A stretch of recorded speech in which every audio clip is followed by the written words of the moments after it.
The government has engaged over 283,000 youths in the second phase of the National Hygiene Program as part of ongoing efforts to cushion vulnerable groups from the adverse effects of the COVID-19 pandemic. The second phase of the program will target improving infrastructure, mainly in informal settlements. Meanwhile, principals drawn from the technical institutions across the Rift Valley region have expressed commitment to comply with the guidelines set by the government to contain the spread of COVID-19 ahead of the planned reopening in September.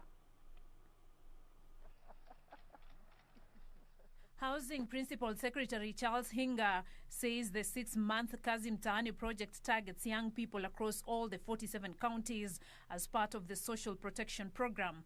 Hinga saying that first phase of the program focused on hygiene in the wake of the coronavirus pandemic that has affected all sectors of the economy. And now phase 2 is going to be a bit different. We are still going to do the hygiene programs, but because we have quite a number of youths, we are also now going to get into some formal type of works.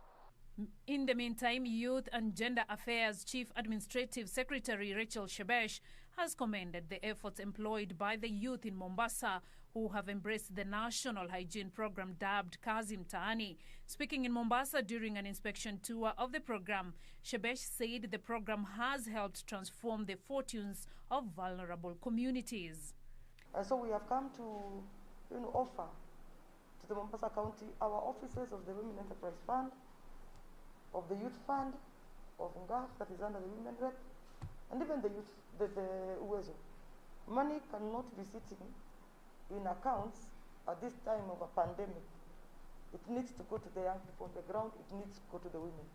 Elsewhere, principals drawn from technical institutions across the Rift Valley region say they are ready for reopening in September and will work together to ensure they comply with the guidelines set by the government to contain the spread of COVID-19.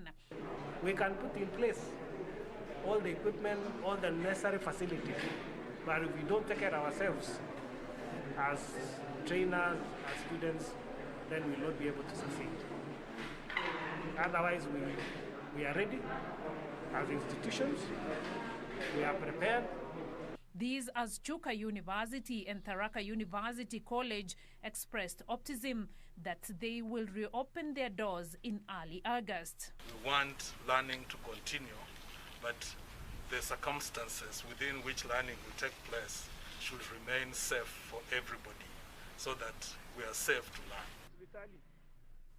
And Samburu County government is exploring ways of banning traveling into the county to prevent the spread of COVID-19.